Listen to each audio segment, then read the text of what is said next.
Mulai ya. Assalamualaikum warahmatullahi wabarakatuh. Salam sejahtera buat kita semua. Mahasiswaku sekalian, hari ini pertemuan kita yang ketiga, berarti pertemuan kita yang terakhir. Sesudah ini kita nggak akan ketemu lagi, kecuali nanti mungkin di skripsi ya, di ujian skripsi atau di pembahasan di seminar. Seperti yang sudah kita skenariokan bahwa pada pertemuan ketiga ini saya akan mengkritisi proposal yang Anda ajukan, yang sebetulnya merupakan proposal singkat ya. Jadi hanya boleh 2 halaman, tidak boleh lebih. Nanti juga kalau ujian begitu ya, jangan terlalu panjang karena males bacanya. Oke, yang paling atas ini, Muhammad Frizky. Mana orangnya? Maju mas, sebelah saya.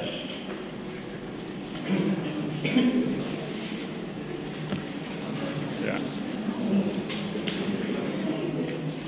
Perintahnya adalah Anda diminta menyusun proposal singkat yang terinspirasi dari 3 video tersebut ya. Jadi judulnya mirip-mirip lah dengan video tersebut.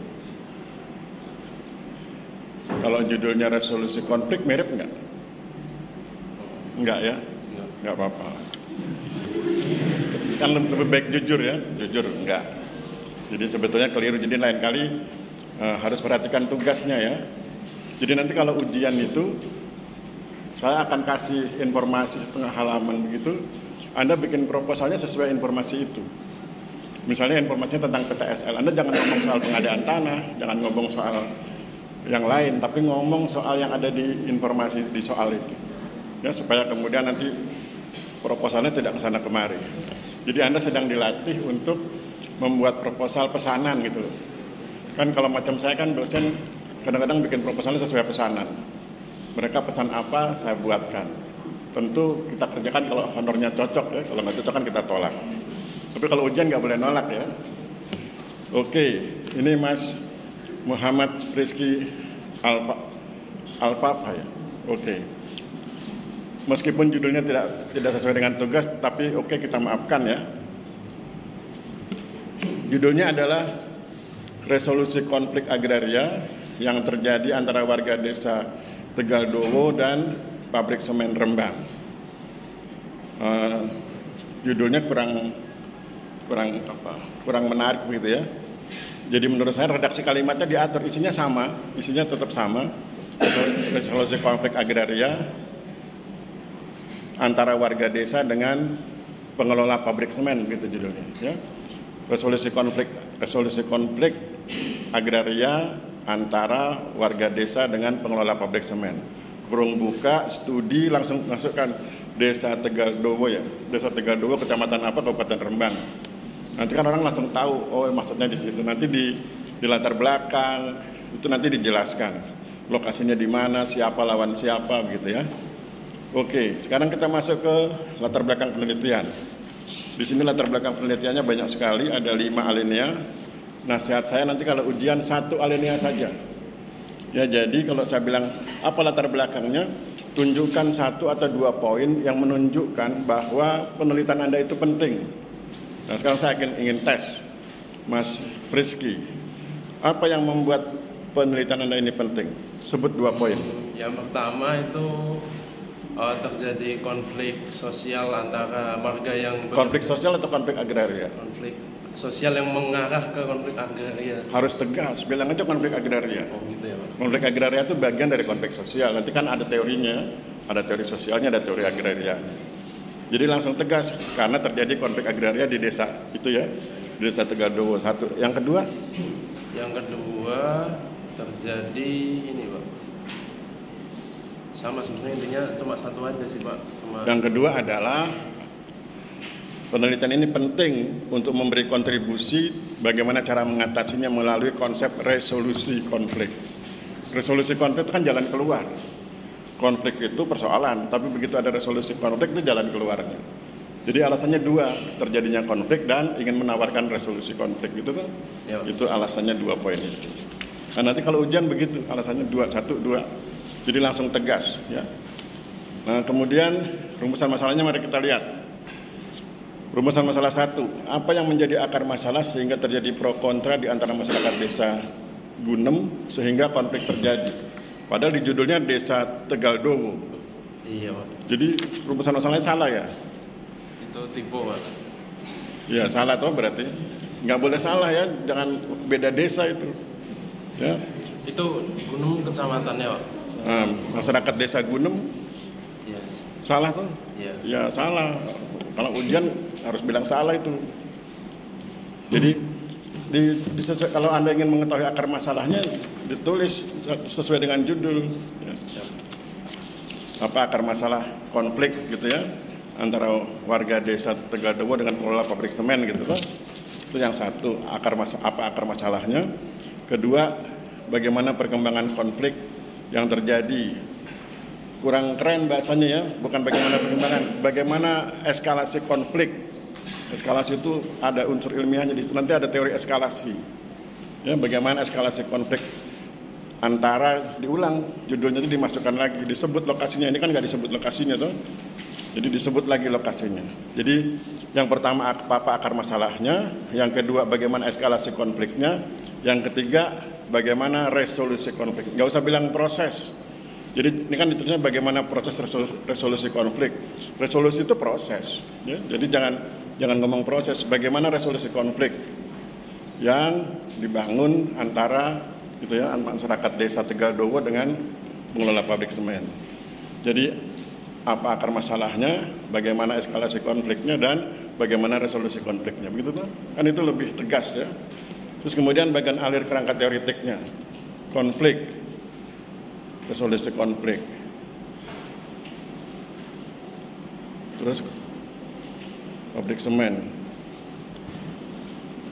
Nanti kamu cari di literatur, konflik itu unsurnya apa saja. Konflik itu ada unsurnya, nggak cuma konflik terus selesai begitu ya. Jadi tulisan pertamanya memang konflik. Unsur konflik itu apa saja? Ada para pihak, ada apa elemen, ada 4 itu kalau nggak salah, kalau nggak 4, 3. Cari di literatur ya. Jadi konflik dipecah jadi 3. Terus kemudian cara mengatasinya itu yang disebut sebagai resolusi. Resolusi konflik itu ada poinnya juga, ada sekitar 3 atau 4. Gitu ya. Itu yang disebut dengan kerangka teoritik. Jadi ada teorinya. Kalau ini kan cuma ngarang ini tuh. Iya. Jadi jangan ngarang, jadi cari teorinya. Itu. Dijelaskan lagi di bawahnya. Ya, nanti dijelaskan lagi. Jadi nanti lihat ya, lihat teorinya. Jadi kalau Anda ngomong soal konflik, lihat teori konfliknya. Unsurnya apa saja. Kalau Anda ngomong resolusi konflik, lihat resolusi konflik. Unsurnya apa saja. Nanti kemudian perhatikan unsurnya itu kira-kira bagian mana yang bisa dikaji di lapangan. Begitu. Terus kemudian metode dan pendekatan. Metodenya kualitatif. Pendekatannya mana pendekatannya, Mas?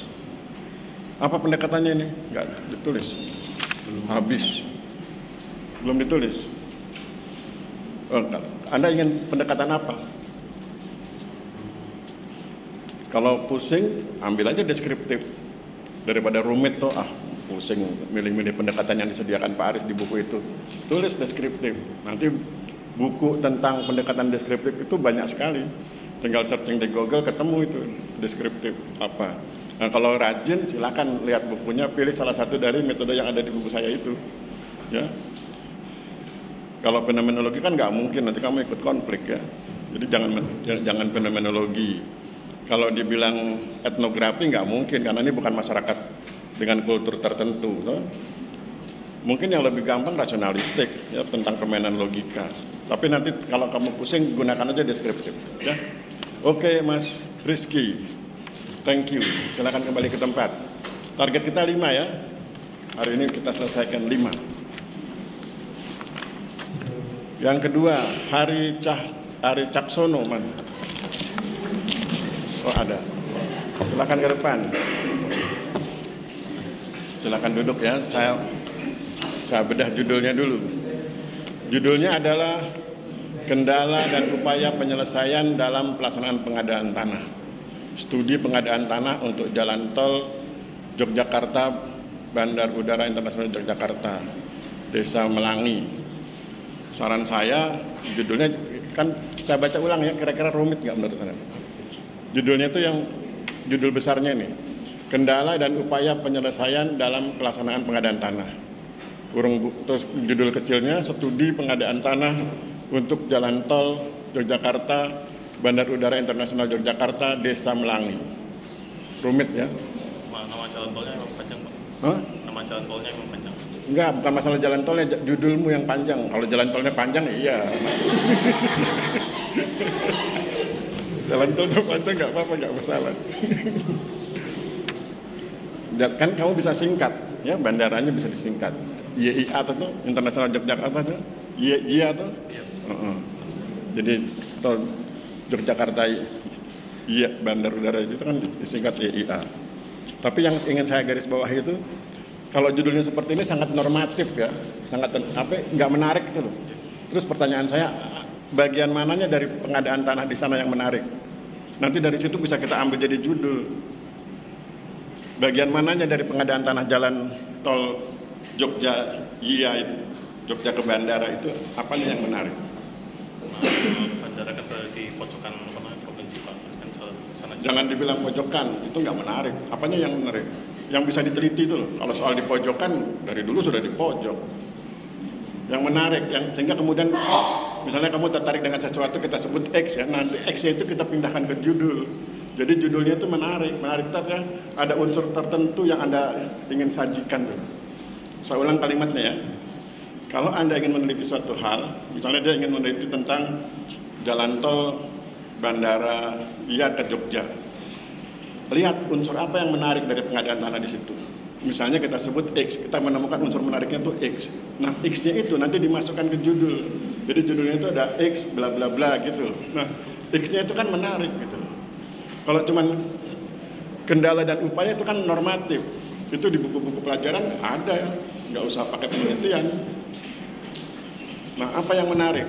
Yang menurut kamu bisa diangkat dari sebuah cerita itu? Ketika ada pengadaan tanah jalan tol Yogyakarta, Bandara Jogja International Airport, iya itu YIA itu apanya yang menarik dari pengadaan tanah di situ? Ada yang menarik? Kalau kamu gagal ada yang menarik, nanti ditolak oleh dosen pembimbing atau ditolak oleh dewan dosen. Dewan dosen kan nanti memeriksa judul ya. Jadi kami para dosen dikumpulkan untuk memeriksa ini judul ditolak, ini diterima gitu. Apa yang menarik? Ini normatif, kalau judul begini normatif. Ada nggak? Belum menemu yang menarik. Nah, sekarang saya kasih tahu caranya menemukan hal yang menarik dalam sebuah kegiatan. Jadi, kalau Anda ingin menemukan hal yang menarik, pertama Anda kan harus paham normatifnya dulu. Normatif itu ketentuan. Kemudian yang kedua, cari hal yang boleh jadi menyimpang atau tidak sesuai dengan ketentuan. Itu salah satu cara mencari unsur yang menarik. Menyimpang atau tidak sesuai dengan ketentuan. Yang kedua, ada gejolak di masyarakat yang kemudian berpeluang menghalangi. Kan judulnya kendala dan upaya. Kalau dibilang judulnya ada kendala, berarti kan kamu harus tahu kendalanya apa. Ada, Pak. Apa? Karena contohnya lewat masjid gitu. Nah, itu kan kau bilang lewat masjid, jalurnya lewat masjid. Apakah ada penolakan dari orang-orang di sekitar masjid? Ada. Nah, itu dijadikan hal yang menarik. Terus sampai sekarang sudah diselesaikan?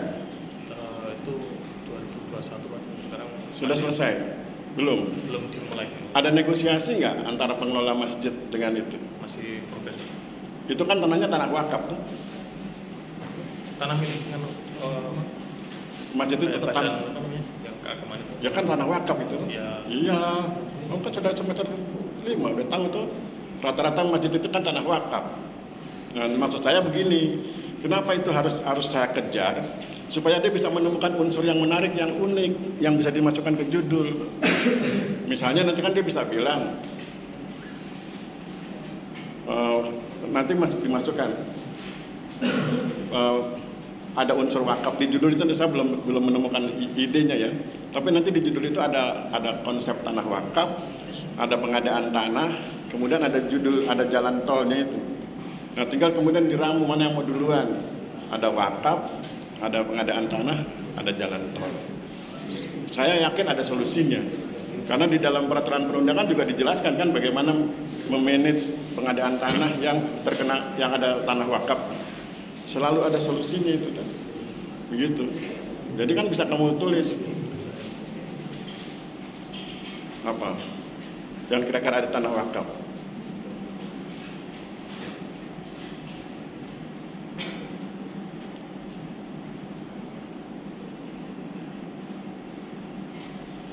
Ini judulnya baru ide spontan ya, ide sembarang. Nanti dirapihkan kalimatnya. Tanah wakaf dalam proses pengadaan tanah. Atau nanti dikasih judul yang lain. Pokoknya maksud saya ada tanah wakaf itu yang unik gitu.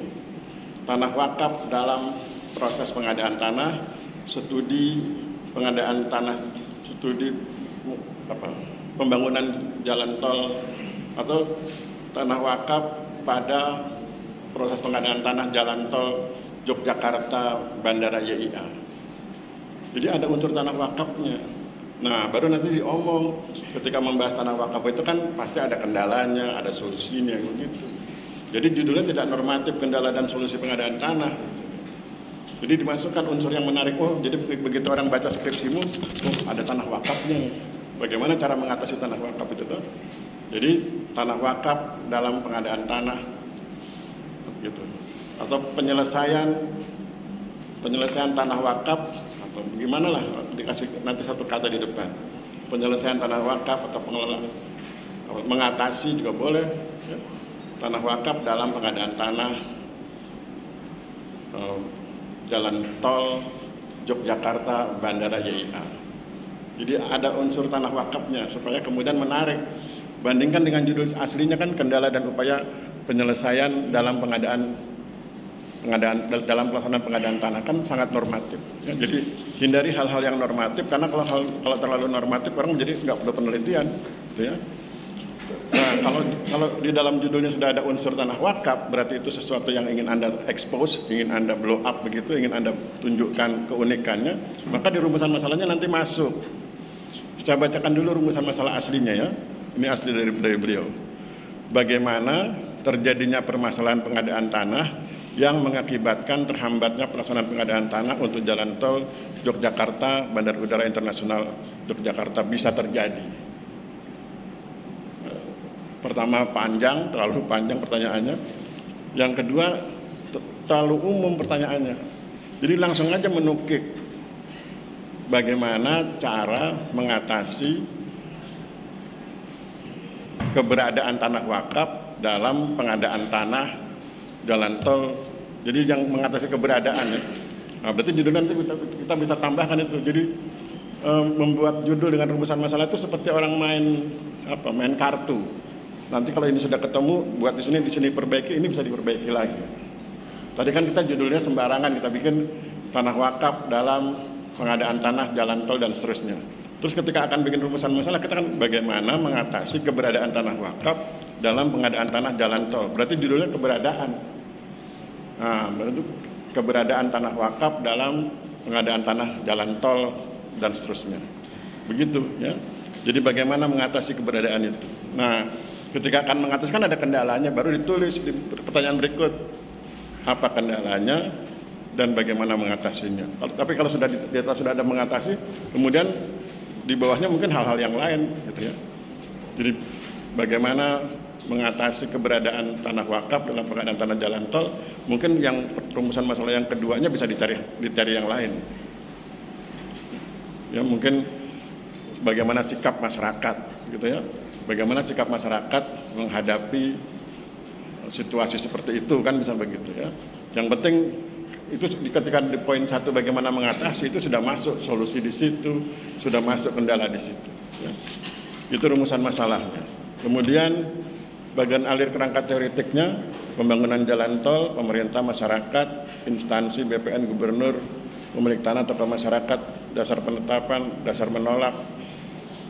Nah, tanah wakaf kan belum muncul. Nah, karena tadi judulnya sudah dimasukkan unsur tanah wakaf sebagai sesuatu yang menarik, nanti di kerangka teoretik tinggal tunjukkan. Jadi mungkin mulainya dari tanah wakaf. Tanah wakaf itu bagaimana, pakai teori 41H loh. What, where, when, why, how. Ya. Anda pilih di antara 5 itu mana yang bisa dimasukkan ke dalam unsur tanah wakaf. Jadi tanah wakaf bikin 3 kotak, 1, 2, 3. Apanya yang mau dibahas dari tanah wakaf? Yang kira-kira nanti relevan dengan pengadaan tanah. Begitu sudah dibahas, baru di bawahnya pengadaan tanah jalan tol. Gitu. Jadi dihubungkan itu. Ya. Begitu cara nyusun kerangka teoritik. Metode dan pendekatan, metodenya kualitatif, pendekatannya deskriptif ya, aman. Begitu ya, Mas Hari Caksono. Ya, thank you. Orang kedua, orang ketiga, ya, paling nggak enak jadi orang ketiga kan? Kalau di berita-berita gosip kan gitu, mereka bercerai karena ada orang ketiga gitu ya. Sekarang kita lihat orang ketiganya. Divya Natswa, mana orangnya? Namanya susah sekali bacanya. Hah? Sakit. Kita tunda ya.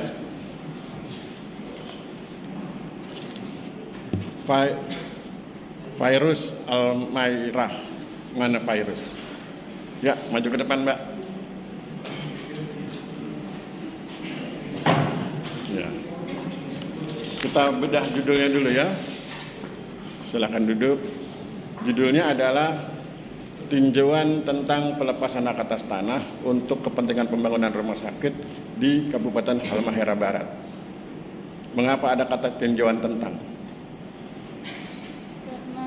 Kalau nggak ada kata tinjauan tentang, bisa dipahami nggak artinya? Sekarang kita buang kata tinjauan tentangnya. Pelepasan hak atas tanah untuk kepentingan pembangunan rumah sakit di Kabupaten Halmahera Barat. Bisa dipahami nggak judulnya? Bisa. Jadi kalau bisa dipahami, tidak perlu dibuat sebuah kata itu. Kan rumus bikin judul itu efektif, efisien.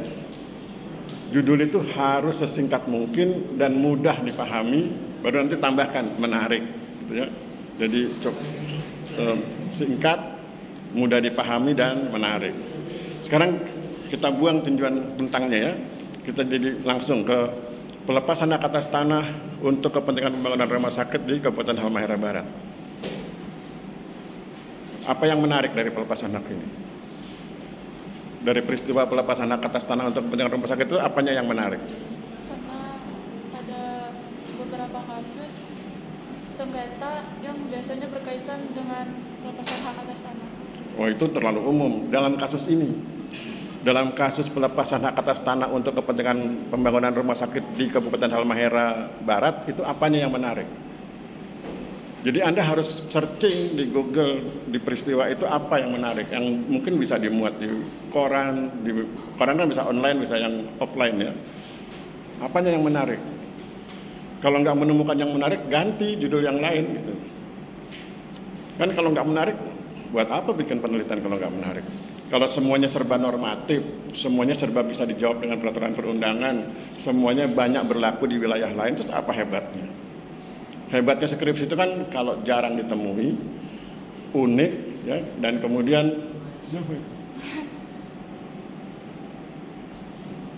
itu semester berapa? Oh, orang luar.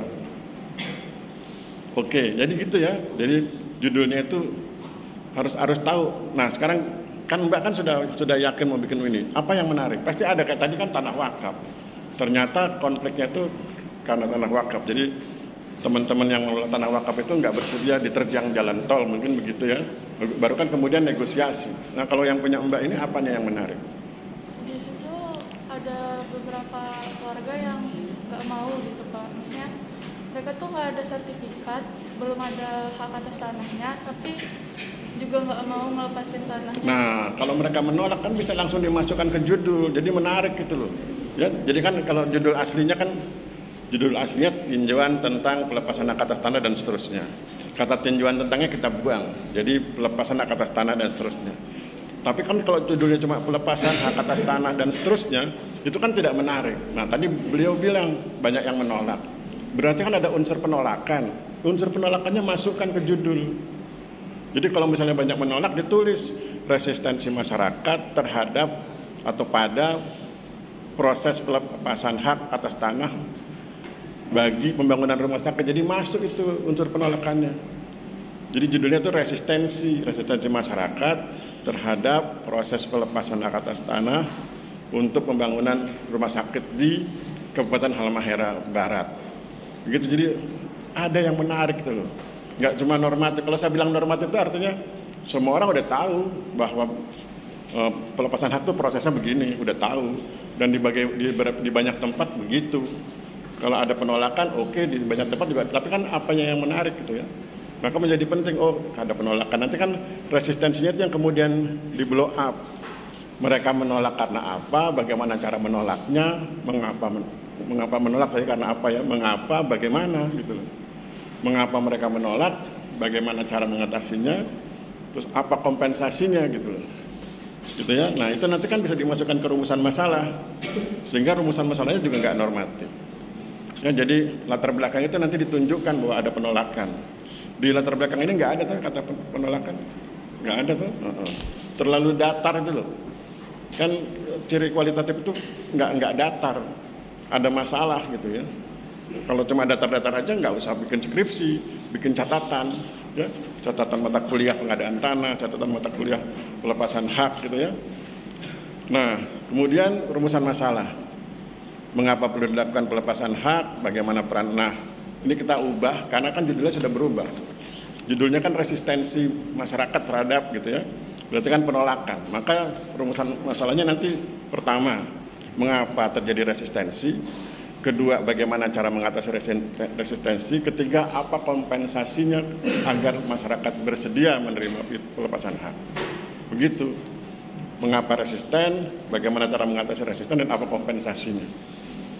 Nah, kemudian bagian alir kerangka teoritiknya ini dia tulis ya. Nah, ini kritik juga sekaligus saya kritik.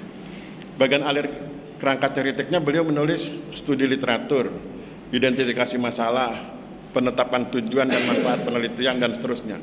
Itu bukan bagian alir kerangka teoritik. Kalau Anda menulis studi literatur, identifikasi masalah, penetapan tujuan dan manfaat penelitian, pengumpulan data, pengolahan data, itu bukan bagian alir kerangka teoritik. Itu bagian alir metode penelitian. Beda tuh. Itu kan proses bagaimana Anda meneliti, bukan teori. Nah, maka kemudian menjadi penting mengubah itu, bahwa bicara teoritik itu teori. Teori tentang apa? Teori tentang berbagai terminologi, berbagai istilah yang dimuat di judul.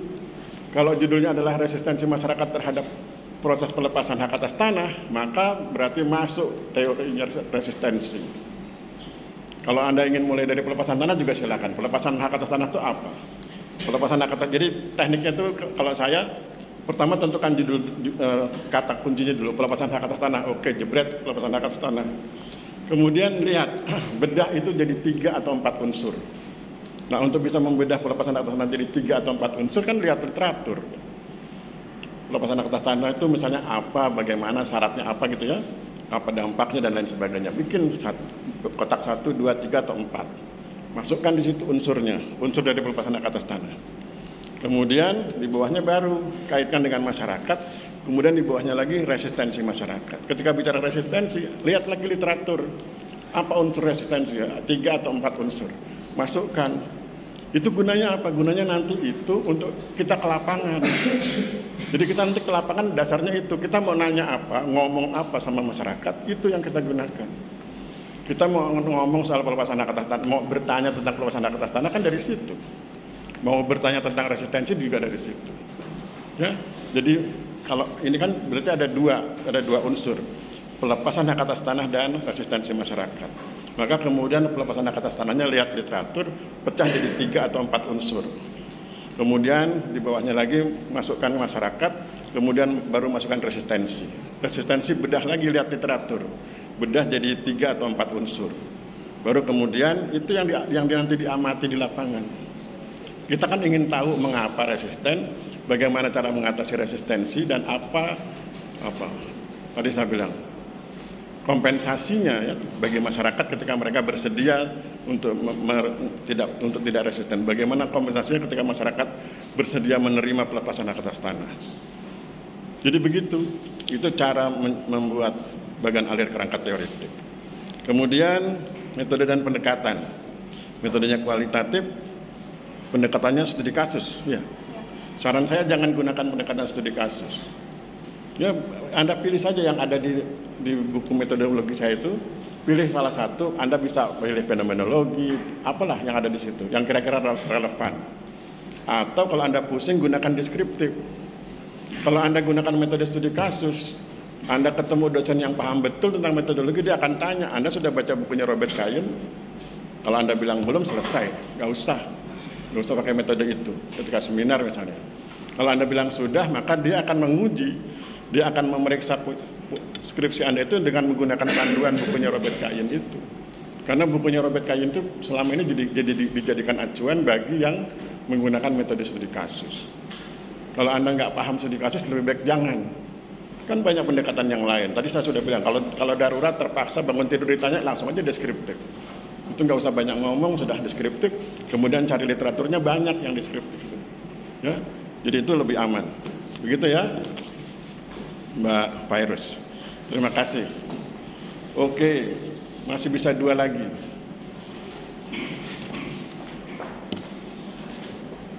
Arsi Aderia. Mana orangnya? Izin. Oke. Cici Maharani. Oh iya, silakan ke depan.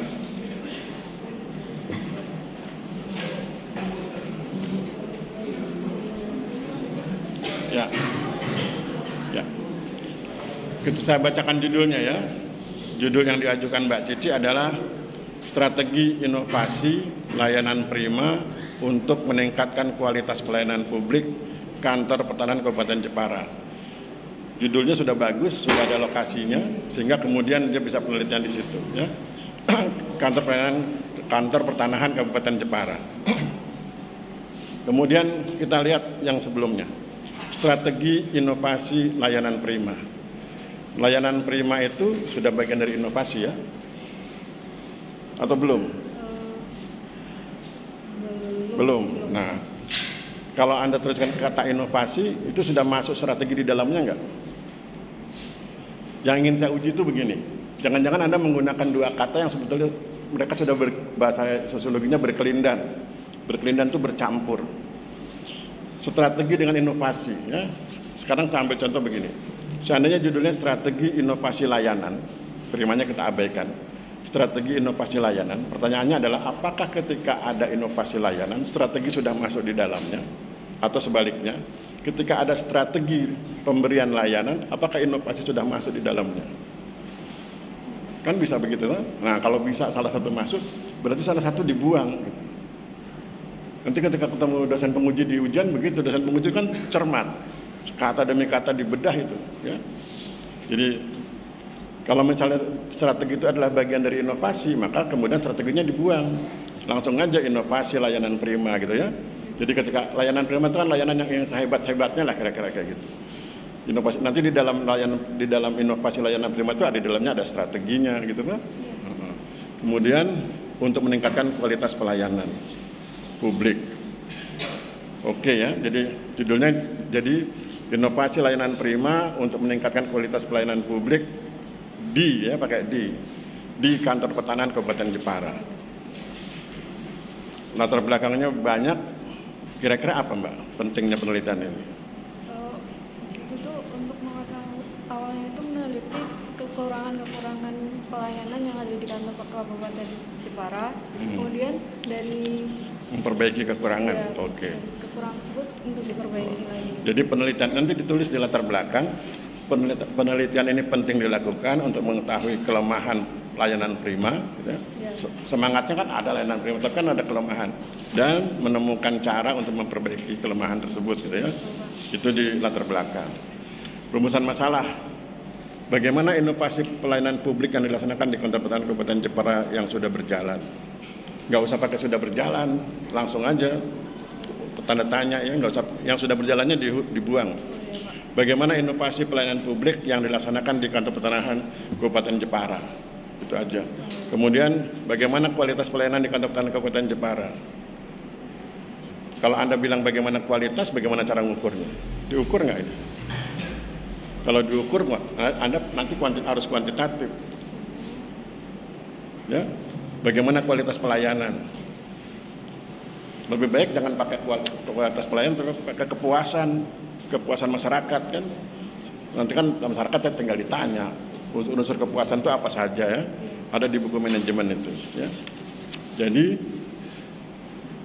bagaimana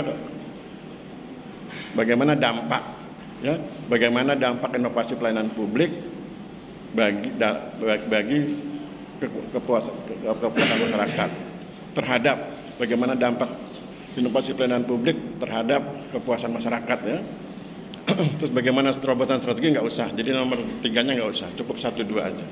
Bagaimana inovasi dan bagaimana dampak inovasi terhadap kepuasan masyarakat ya. Jadi nggak usah diukur, kalau pakai kualitas itu nanti diukur. Terus bagian alirnya strategi inovasi pelayanan, strateginya dibuang jadi inovasi. Nah ini judulnya kerangka teoretik kepuasan ya, kerangka teoretik kan sudah bilang kepuasan masyarakat ya. Nah, sudah bagus ini. Jadi inovasi pelayanan, kepuasan masyarakat, terus pemanfaatan teknologi dan optimasi sumber daya manusia. Nah, nanti tinggal diuraikan. Oke, kerangka teoretiknya sudah begitu. Terus kualitatif pendekatannya deskriptif. Ya, saya pikir itu aman ya. Terima kasih Mbak, thank you. Sudah 4. Terakhir Anissa Fitani. Mana? Oh iya. Silakan duduk. Sekarang kita belajar dari Anissa Fitani ya. Mari kita lihat judulnya. Kebijakan data spasial untuk menunjang sertifikat elektronik menuju pelayanan pertanahan modern berstandar dunia. Nah, ini judul pidatonya Pak Menteri ini. Jangan tersinggung ya. Saya bacakan judulnya ya. Nanti kenapa saya bilang ini pidatonya Pak Menteri? Kebijakan data spasial untuk menunjang sertifikat elektronik menuju pelayanan pertanahan modern berstandar dunia, kan pidato Pak Menteri itu ya. Yang kira-kira level penelitian saja, ini maksudnya apa? Anda tuh mau ngapain? Itu Pak, kalau sertifikat elektronik itu bagus untuk di zaman akan datang gitu Pak. Oke, mungkin yang Anda maksud adalah kesiapan kantor pertanahan menyongsong adanya sertifikat elektronik tuh begitu tuh. Berarti kan kesiapan. Jadi jangan bilang kebijakan. Jadi langsung aja kesiapan data spasial untuk menyongsong penerapan sertifikat elektronik di kantor pertanahan X gitu loh. Ya, jadi kesiapan bukan kebijakan. Kesiapan data spasial untuk menyongsong sertifikat elektronik di kantor pertanahan X. Ya, kalau ini judulnya ini Menteri. Nah, baru kemudian tunjukkan di latar belakang betapa pentingnya data itu disiapkan sejak sekarang. Nah, nanti Anda jelaskan data-data yang sekarang kan ada residunya itu. Bagaimana residunya dikurangi dan bagaimana kemudian kita sekarang punya semangat menciptakan percepatan pendaftaran tanah yang minim residu. Nah, itu kan dalam rangka meningkatkan kualitas data spasial. Ya, itu nanti di latar belakang ditunjukkan itu untuk menunjukkan pentingnya penelitian. Rumusan masalah, bagaimana kebijakan, karena judulnya tadi kebijakan ya.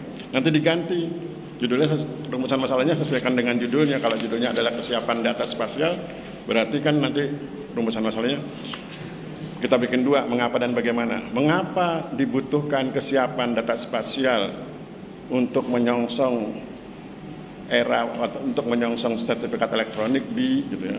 Mengapa ya? Mengapa perlu kesiapan data spasial? Terus kemudian bagaimana menyiapkan ya? Bagaimana menyiapkan data spasial yang mampu mendukung sertifikat elektronik? Begitu. Jadi mengapa dan bagaimana? Mengapa perlu kesiapan dan bagaimana menyiapkannya? Itu di rumusan masalah. Bagian alir rangka teoretik terlalu kecil, mata saya nggak lihat. Padahal ini sudah min sekian ya. Bisa dibaca Mbak apa? Kecil sekali. Ini apa? Ini kan status pendaftarannya Pak. Ini belum terdaftar dan ini sudah terdaftar. Oh. Kalau sudah terdaftar itu kayak gini loh. Oh. Sertifikat. Oh itu. Nah, nanti bagian alir rangka teoretiknya ikuti judulnya. Ya. Judulnya kan tentang kesiapan data spasial. Kesiapan data spasial menyongsong sertifikat elektronik. Maka judulnya itu kesiapan data. Ya. Jadi sertifikat pertama sertifikat elektronik dulu lah. Sertifikat elektronik itu punya prasyarat apa saja. Sesuatu itu disebut sebagai sertifikat elektronik kalau bagaimana.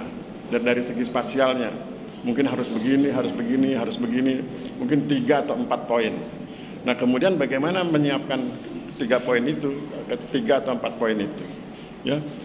Jadi mainnya di situ, di sertifikat elektronik, prasyarat spasialnya apa, bikin 1, 2, 3 atau 4 begitu, kemudian baru di bawahnya kesiapan data.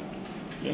Begitu saja, karena kan Anda sedang fokusnya ke sertifikat elektronik, Anda fokus ke penyiapan data spasialnya. Kemudian metodenya kualitatif, pendekatannya research and development. Nah ini research and development itu kuantitatif ya. Jadi kalau Anda menggunakan pendekatan research and development itu masuk ke wilayah metode penelitian kuantitatif. Silakan masuk. Iya, iya. Nanti tugasnya diserahkan ke saya. Oke, begitu ya. Saya ulangi, jadi jangan gunakan pendekatan, sebenarnya boleh menggunakan pendekatan research and development itu kalau Anda memang tugasnya adalah metode penelitian kuantitatif. Tapi kan ini tugasnya metode penelitian kualitatif. Jadi jangan gunakan research and development. Jadi nanti kalau ujian, karena saya soalnya kan buat proposal dengan menggunakan metode penelitian kualitatif, jangan gunakan pendekatan yang bukan wilayahnya kualitatif, kecuali deskriptif. Deskriptif itu bisa masuk kemana-mana. Ya. Bisa masuk ke kuantitatif, ke penelitian hukum, bisa mix method gitu ya. Oke, cukup Mbak Anissa. Terima kasih ya. Sudah 5 orang? Ada pertanyaan yang lain? Ya. Ya. Ini Pak, untuk ini Pak, apa namanya, judul yang unik itu biasanya kan ada kata-kata kayak restorasi atau ekstensi gitu Pak. Terus terang Pak, kalau saya sendiri saya kurang mengerti tentang kata-kata yang unik itu Pak, dan belum Ya. juga Pak. Ya. Saya tuh kita untuk menemukan kata-kata unik itu harus belajar di mana Pak? Oke. Kemudian yang kedua Pak, untuk kualitatif itu kan biasanya kita wawancara Pak ya. Nah, apakah ada ini Pak, apa namanya, aturannya harus berapa pertanyaan yang harus kita lontarkan ke ini ya, informannya? Nah, yang terakhir dulu ya, nggak ada aturan mainnya berapa pertanyaan. Tetapi berdasarkan pengalaman saya dan itu diizinkan dalam metodologi, Anda boleh berkali-kali datang ke orang yang sama. Saya ulangi ya, Anda ketika wawancara boleh datang berkali-kali kepada orang yang sama. Mengapa diizinkan? Karena kan kita selalu evaluasi. Misalnya hari Senin Anda wawancara dengan beliau. Kemudian dari jawabannya itu ternyata ada beberapa poin yang penting untuk didalami. Maka kemudian dibuat catatan. Nanti kemudian janjian waktu sama dia, mungkin di hari Jumat atau di hari Kamis datang lagi. Nah di hari-hari yang lain Anda bisa wawancara orang-orang yang lain. Jadi kuncinya itu. Anda bisa dalami setiap jawaban dari orang yang Anda wawancarai. Dan untuk bisa mendalami atau mungkin mencocokkan dengan rumusan masalah Anda bisa datang lagi ke orang yang bersangkutan. Oleh sebab itu nasihatnya adalah jangan terlalu banyak membuat target wawancara. Kan seperti yang saya bilang, usahakan antara 10 sampai 15. Jangan lebih dari 15 karena nanti Anda kebanyakan kan capek gitu loh. Jadi 15 itu asal Anda kelola dengan baik, 10 atau 15 itu Anda kelola dengan baik, itu jawabannya bisa memenuhi syarat. Nah, oleh sebab itu kekuatannya di mana? Kekuatannya adalah pada kuesioner terbuka. Kuesioner terbuka Anda itu harus dibuat sedetail mungkin untuk bisa bercerita secara lengkap, menjawab rumusan masalah. Jadi misalnya rumusan masalahnya kan 2. Nanti ketika bikin kuesioner terbuka, 2 itu dipecah. Jadi kuesioner terbuka yang huruf A, identitas. Identitas itu orang yang kita wawancara identitasnya. Mungkin sekitar 5 atau 10 poin silahkan. Kemudian B rumusan masalah 1, C rumusan masalah 2. Nah yang B dengan C itu harus diwaspadai. B rumusan masalah 1, usahakan sekitar 10 atau 20 poin. Kenapa begitu? Supaya detail. Anda tuh mau nanya apa, bagaimana gitu. Itu kan detail nanyanya. Nanti itu pentingnya dosen pembimbing. Nanti dibantu oleh dosen pembimbing untuk memecah satu rumusan masalah itu jadi 10 atau 20 pertanyaan. Itu jadi nanti kuesioner terbuka Anda bisa sekitar 40 poin, kecuali memang sudah nggak mampu mungkin 20 poin, silakan lah. Tapi ada semangat untuk membedah rumusan masalah yang 1 poin itu jadi sekian banyak pertanyaan supaya Anda mendapat cerita lengkap tentang peristiwa itu. Tadi kan misalnya ada pertanyaan mengapa mereka resisten, mengapa terjadi resistensi dalam pengadaan tanah jalan tol tadi itu. Nah, ketika mengapa terjadi resistensi itu kan kemudian muncul pertanyaan banyak itu. Nah itu kemudian nanti dijelaskan di rumusan. Terus bagaimana mengatasi? Ketika mengatasi kan juga banyak pertanyaan. Jadi mungkin nanti bisa 10-20 pertanyaan sehingga mungkin nanti angkanya itu antara 20 sampai 40 pertanyaan di kuesioner terbuka. Kuesionernya tidak boleh tertutup. Pengertian tertutup itu multiple choice, nggak boleh. Karena kalau multiple choice itu punyanya orang-orang kuantitatif. Anda kan tidak akan dihitung. Nggak akan dihitung yang setuju sekian, yang sekian, enggak. Tapi semakin banyak variasi jawabannya, semakin bagus kualitatifnya. Ya, itu kekuatan kualitatif justru di situ. Ya, jadi begitu Mas, jadi nggak ada batasannya. Nah sekarang masuk ke pertanyaan pertama.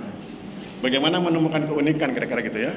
Tadi sudah saya kasih contoh, sahabat kita tadi itu yang mau cerita soal jalan tol itu, dia kan awalnya normatif. Ya, apa itu? Kendala dan solusi pengadaan tanah jalan tol gitu loh. Kendala dan solusi pengadaan tanah jalan tol itu kan normatif. Kalau saya bilang datar, hambar gitu, nggak ada garamnya, ya, nggak gurih gitu. Maka kemudian bagaimana menemukan unsur garam di situ, unsur yang menarik. Maka tadi saya wawancarai kan, saya tanya apa sih? Dia bilang jalan tol itu nabrak masjid. Terus mungkin ada, saya bilang ketegangan sedikit, mungkin kemudian diatasi dan nah, ketika ada ketegangan kan kita bisa milih, kita mau nulis ada ketegangan atau kita mau menulis tentang yang lebih halus ada wakaf. Itu tinggal terserah kita. Jadi tadi kan kita pilih kan tanah wakaf. Ya, keberadaan tanah wakaf dalam pengadaan tanah jalan tol Kota Jogja, Bandara Jogja gitu ya. Keberadaan tanah wakaf. Itu judulnya halus, semut. Tapi kalau mau dibikin tegang juga bisa. Ya. Misalnya ketegangan atau apalah, tadi bisa juga resistensi, bisa juga penolakan masyarakat sekitar masjid, nanti tulis penolakan masyarakat sekitar masjid terhadap pengadaan tanah. Nah, itu kan judulnya sudah menegangkan itu tergantung Anda. Kan ada orang yang senangnya bikin orang spanning, ada yang senangnya mulus-mulus aja, biasa-biasa. Nah, itu cara menemukan keunikan dan tiap orang punya gaya masing-masing. Ya, mau dihaluskan atau enggak. Kemudian tadi kan ada pertanyaan, bagaimana menemukan istilah yang kira-kira menarik untuk ditempelkan di judul. Itu memang tergantung jam terbang ya, tergantung jumlah buku yang kita baca. Makin banyak buku yang kita baca, makin banyak kosakata kita. Dari kosakata itu kan nanti kemudian kita bisa masukkan ke judul-judul kita itu. Saya pikir itu sambil jalan aja. Oleh sebab itu menjadi penting buat Anda juga untuk baca berbagai jurnal berbahasa asing. Ya. Mainlah, bacalah sekali-sekali 2 atau 3 jurnal berbahasa asing. Nanti dari situ kan Anda punya kosakata baru. Minimal kan bisa diterjemahkan lewat Google Translate. Tapi kan Anda langsung tahu. Nah, apa keuntungannya membaca jurnal berbahasa asing? Keuntungannya adalah nanti dari kata-kata yang Anda nggak paham di jurnal itu, Anda kemudian catat, sesudah Anda terjemahkan lewat Google Translate, catat kata-kata yang Anda tidak paham itu, masukkan ke kamus, bisa Collins Dictionary, bisa Webster, bisa Cambridge Dictionary. Nah, keunggulan kamus-kamus itu adalah dia memberi penjelasannya itu ilmiah, beda dengan kamus bahasa Indonesia. Oleh sebab itu, ini sekaligus pesan dan sekaligus kritik. Jangan gunakan kamus bahasa Indonesia untuk menerjemahkan terminologi penting dalam skripsi Anda. Saya ulang kalimatnya, jangan gunakan kamus bahasa Indonesia untuk menerjemahkan terminologi atau istilah-istilah penting dalam skripsi Anda. Meskipun itu berbahasa Indonesia. Misalnya Anda bilang pengaduan.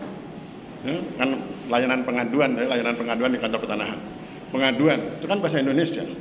Kalau Anda ambil buka kamus bahasa Indonesia, jawabannya pengaduan adalah paling 2 atau 3 kata. Nggak ada unsur ilmiahnya di situ. Sehingga nggak bisa dibedah, nggak bisa dimasukkan ke kerangka teoretik. Kemudian pertanyaannya bagaimana cara mengatasinya Pak Aris? Cara mengatasinya adalah ambil kata pengaduan, itu kan komplain ya. Masukkan ke Collins Dictionary atau ke Webster atau masukkan ke Cambridge Dictionary. Nanti di situ keluar komplain adalah bla bla bla begitu. Ada unsur-unsur yang bisa dipahami. Sehingga tadi saya bilang, sehingga kemudian ketemu 3 atau 4 unsur. Nah 3 atau 4 unsur itu yang kemudian dilacak di lapangan. Ya. Bahkan kalau Anda ngomong soal komplain itu ada manajemennya. Ada komplain namanya komplain manajemen. Ada literaturnya itu komplain manajemen.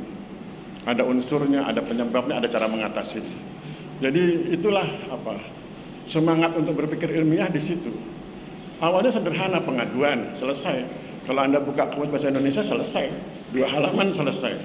Tapi begitu Anda buka kamus-kamus bahasa asing, maka begitu Anda tahu komplain manajemen, itu bukunya banyak. Dan itu bisa berhalaman-halaman, dan kemudian poin-poinnya itu bisa dilacak di lapangan. Bisa diwawancarai, bisa ditanyakan. Ya. Jadi itu cara untuk membuat skripsi Anda menjadi lebih menarik, ya, tidak sekedar normatif. Yang saya bilang normatif itu, begitu lihat judulnya, nggak usah ke lapangan, baca brosur, baca undang-undang, selesai. Tapi ketika Anda lihat judulnya, baca brosur nggak terjawab, baca undang-undangnya nggak terjawab, berarti harus ke lapangan, itu baru skripsi. Jawabannya hanya bisa ke lapangan.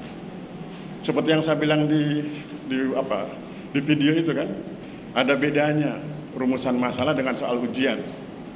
Kalau soal ujian itu jawabannya harus singkat, padat.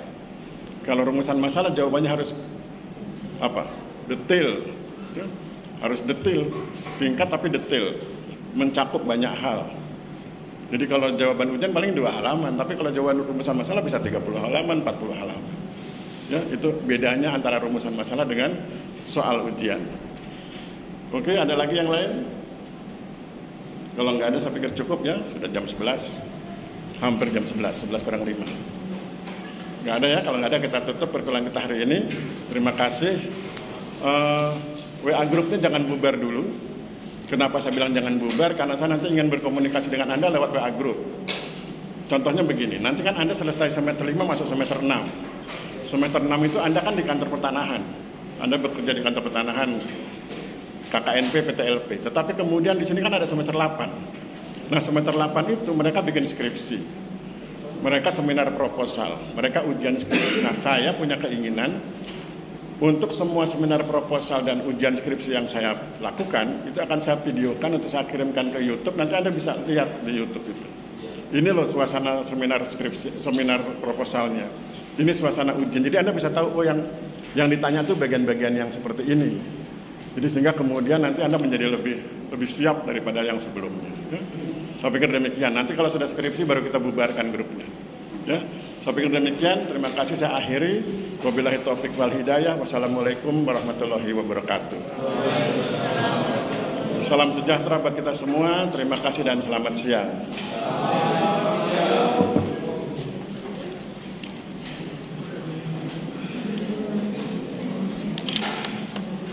Nanti diisi ya.